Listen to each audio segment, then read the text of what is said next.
We're going to get more UFO field hearings. This is awesome news. We've got that and a lot more to talk about today. So get in here. This is Jack with Cosmic Road. I talk about UFOs and the paranormal. Please hit like and subscribe and let me know what you think in the comments below.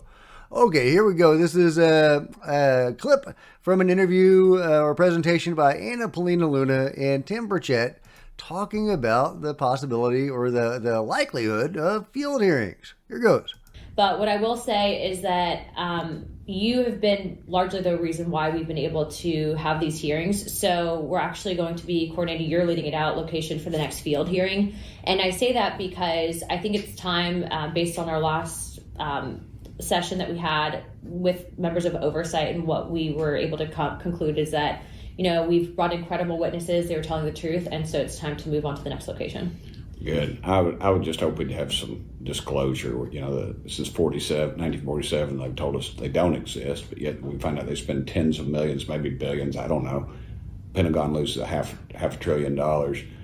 Well, there you go. We're going to get more field hearings, and hopefully we're going to get some of the witnesses. Apparently in the skiff, they learned some names. Hopefully they will be able to bring forth those people, hopefully direct participants in these UFO crash retrieval and reverse engineering programs, and bring them out to the public and let us hear from these participants directly. Love it. Let's hope it happens, guys. Fingers crossed. Meanwhile, check this out from howsandwhys.com. Ex-U.S. Navy officer saw non-human entities in his bedroom after gimbal UFO encounter. And of course, the pilots from the USS Roosevelt were seeing these UFOs like on a daily basis for 2 years. And of course, most famous of those pilots is Ryan Graves. But there was another pilot who not only saw UFOs, but actually had interactions with the beings afterwards. What? Apart from Ryan Graves, a former Lieutenant U.S. Navy and FA-18F pilot, there is another least discussed whistleblower who experienced the famous gimbal UFO event.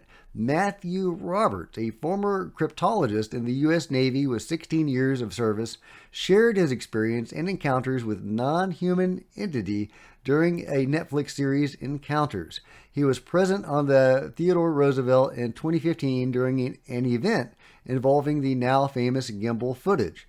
After going on several military missions and teaching other code experts while working on the land, Matthew Roberts moved to the Office of Naval Intelligence for 3 years.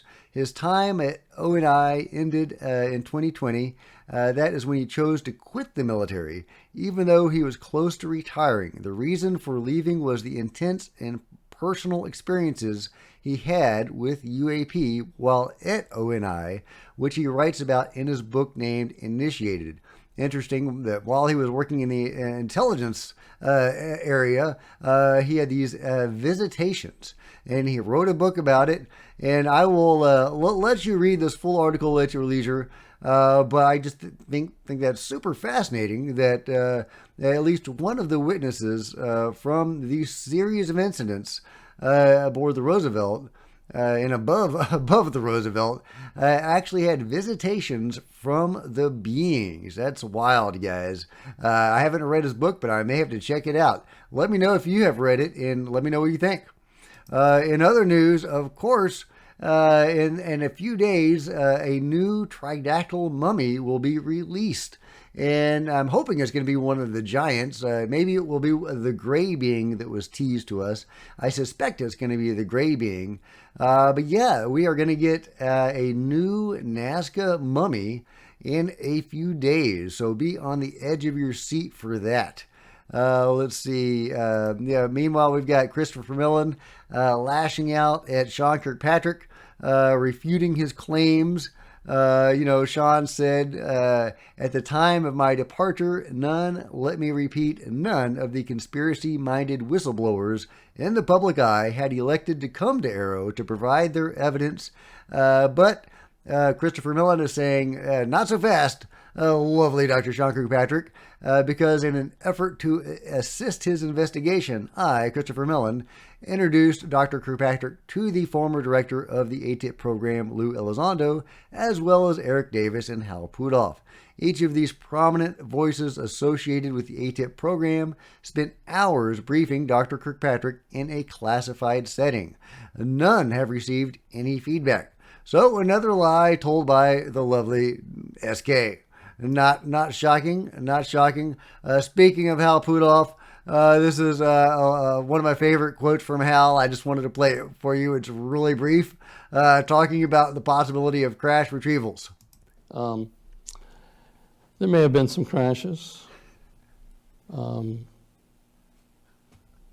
not going to discuss them, John. You know that.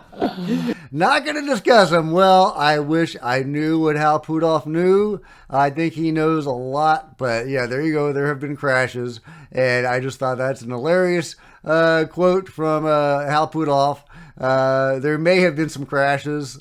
Laughter. Okay, yeah, moving on to the next one, we got Diana Pasulka appearing on Joe Rogan. I would love to play some clips from that episode, but every time I play a clip from Joe Rogan, I get tagged, I get a copyright claim, so I'm not going to play any clips from Diana Pasulka's interview with Joe Rogan. If you haven't read her book, American Cosmic, a great book, a lot of really fascinating information. Insight into Tyler D, Tim Taylor, the dragon from Chris Bledsoe's story. And she talks about a lot of things, including her understanding of what biologics mean. It seems different from what David Grush was talking about. David actually talked about dead pilots. That's not what she's talking about on Joe Rogan. She also talks about the idea of other dimensional beings and how a lot of what we're seeing with the UFO phenomenon is other dimensional. And, that's from my own experience. It definitely seems to be other dimensional, at least part of it. There could well be, 3D aliens from our 3D reality here on Earth, and there probably are. But there is definitely a more interesting aspect to it as well. And I love it that people are talking about this. This is great. To keep on going, this is Lou Elizondo backing up what Chris said. Let me repeat, many people who I know personally have spoken to Arrow and provided detailed information to Kirkpatrick and his office for the record. If Arrow isn't willing to tell the truth to Congress, we are. You go, Lou. You go. Meanwhile, this is a video that's been making the rounds. This is a stabilized and enhanced version of the nighttime black triangle video that went around early last year. So check it out. What do you think of this intriguing video? Is this a TR3D? Is this the Aurora? What are we looking at here? This is the stabilized footage of what might be the vehicle that Lou Elizondo was alluding to when he said there was a legit video of a black triangular craft. Is this what he was talking about? Was this video? It's great footage, especially now that it's stabilized. It is, it kind of looks very static in this image. It hardly, and that could just be a photo, just clip there. But some people think this is legit footage, and this is what Lou was talking about. The black triangles are definitely real, and some of them are man-made. Of course, what we know from the recent interview with James Lukatsky and Colin McKelliher are that the phenomenon actually impersonates these man-made black budget craft. I mean, likely they had their own black triangles before humans did. But yeah, at first OSAP was studying these things, thinking, they were the military, they were black ops. But then they realized that no, it was the phenomenon mimicking black budget technology. It's crazy. So hard to tell if that's real, and if it is real, is it black budget tech, or is it the phenomenon imitating black budget tech? crazy world we live in, guys. Yeah, and here is the patent on our black triangular craft filed in 2004. Now, black triangles have been seen since before 2004. So, it's really interesting to see these patents, like the Paese patents with a UFO technology that has clearly been around long before those patents were filed. There's various theories about why that is. Yeah. But there's Nick Pope is talking about how NASA has funded conferences, religious conferences, and theological conferences, possibly to prepare us for aliens. Again, talking about the other dimensional aspect of the phenomenon and how many people are interpreting that in religious ways. And, NASA might be helping that conversation along by funding these theological conferences, possibly, trying to incorporate religion with the phenomenon. And, I can totally see a case for some of that a little bit. A lot of it does seem spiritual, to use a word, other dimensional, but not religious exactly. But I do think that UFO disclosure is spiritual disclosure. Because, once we get to that point along in the disclosure pipeline, that's where my own experiences have largely been. So, more Diana Pasolka talking about biologics. I'm just going through all these. Oh, yeah, and here's, Elon Musk denying everything. There's no aliens, guys. There's no aliens. Enrico Fermi, great, amazing physicist, posed a very simple question. He said, where are the aliens? Because we've seen no sign of them. Now, a lot of people think they've seen signs of aliens. I've seen no evidence whatsoever of aliens. So it's a troubling question. Why not? You're not looking hard enough, Elon, or else you've been read into the program and you are now obliged to lie about it. I don't know which one it is. Is he truly a skeptic? Does he really see no evidence of the beings? For somebody that's sending spaceships out there, it's hard to believe that he would not have been exposed to evidence of UFO activity. So I tend to think that he's probably been read into the program and he's being disingenuous here. But it's also possible that he just legit has seen no evidence, or he has not done the research himself to find it. Ontological shock and everything, trying self-defense mechanism to avoid ontological shock. He's just not going to go there in his own personal research because he does not want to believe it. So it could be that, or it could be he's read into the program. I lean toward being read into the program, but I don't know. I'm really 50-50 on that. But let me know what you guys think in the comments below. More Diana, lots of Diana. Now this was really interesting. I may have to get into this more in a future video when I have time to go through it all. But this is This is from Ronnie Vernet. New government documents reveal details about investigations of UFOs and beings in indigenous villages in the state of Acre in Amazonas between 2014 and 2023. This is, of course, talking about the attacks in Peru, the alien attacks, whatever is going on down there. The government actually did investigate, and there's a series of there's a long document here, and it's not translated, but he does give his comments here about each page, and I can translate the pages.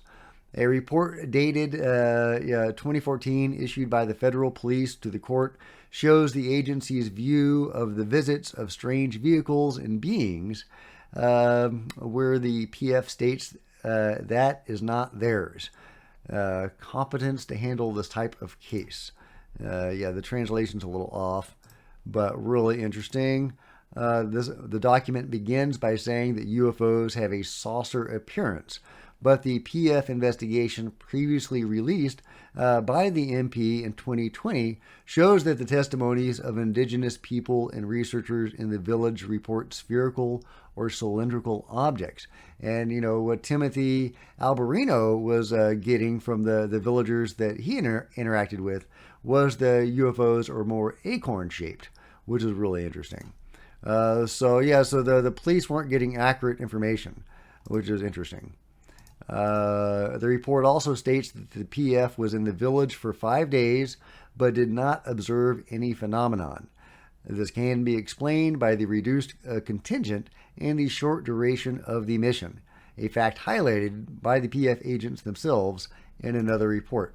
And it goes on talking about the official investigation into the attacks in Peru, ultimately inconclusive. They didn't do anything. They didn't see anything. Are they covering it up, or did they just legit not see anything?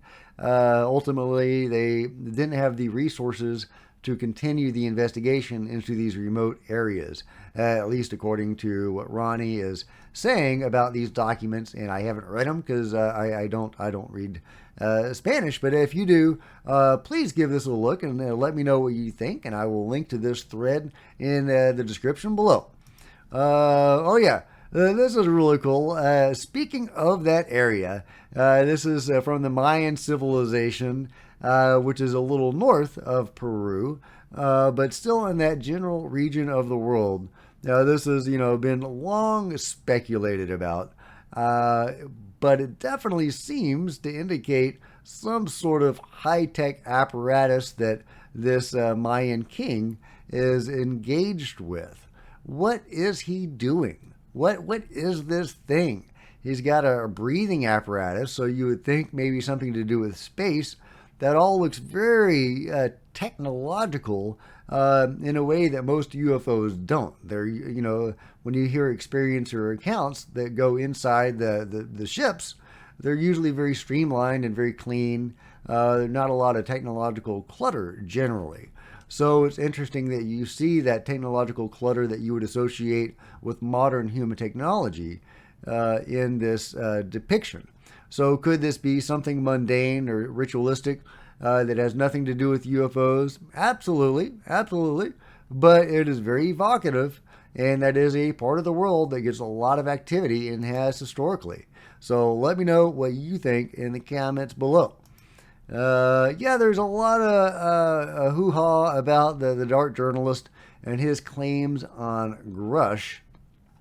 And I've covered his attacks on Lou before, and Chris Millan, and his claims about Grush and how Grush contacted him. Well, it looks like Grush may have contacted him. I don't know if this email is legit that he posted, and I've covered that before. But yeah, after the call with Grush telling me Chris Millan would cause problems if he were to appear on my show and face tough questions, I advised him to cut ties with the false CIA UFO op figures like Millan and Lou. Grush next turned up at the Wall Street CIA soiree, peddling UFO secrets to billionaires. So you can see the dark journalist's take on all of this. And I'm not a huge fan of that take. But it is interesting because we actually get a response from Chris Millan on all of this. And let me see if I can cut to that. Here it is. Chris says this is wildly overblown and grossly misleading, talking about what the dark journalist said about how Dave talked to him about being on the show, but Chris Millan intimidated him into silence, is the dark journalist's claim. And Chris says, Dave knows that a pseudo-journalist has been spreading preposterous nonsense about me leading a CIA plot to increase defense spending. If this journalist, quote, had conducted any serious journalistic due diligence, he would have quickly learned that I've never worked for the CIA nor advocated for increased defense spending, and that the CIA doesn't operate in that way anyhow. a serious journalist would also have discovered that I am a strong supporter of Citizens for a Responsible Federal Budget and plan to invest time helping them in the months ahead. We've got to address the burgeoning deficit, and that means fiscal discipline, not ballooning expenditures. Any serious journalist would also know the CIA would be crucified if caught doing something so stupid and illegal.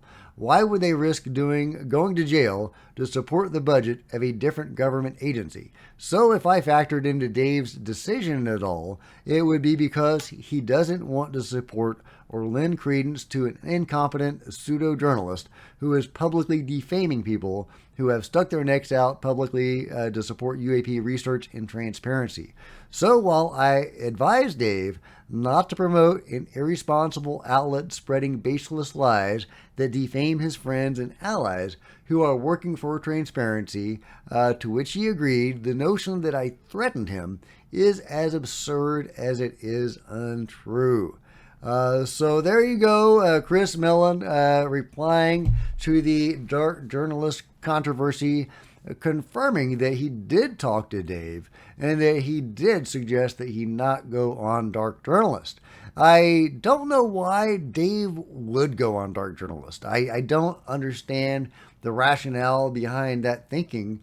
Dark journalist is heavily anti-Lou and anti-Chris and that whole thing. It seems like a weird venue for David Grush to choose. Now you could argue that he's just trying to, do a scattershot approach and trying to get every audience to get this information out there, and that's probably what's going on.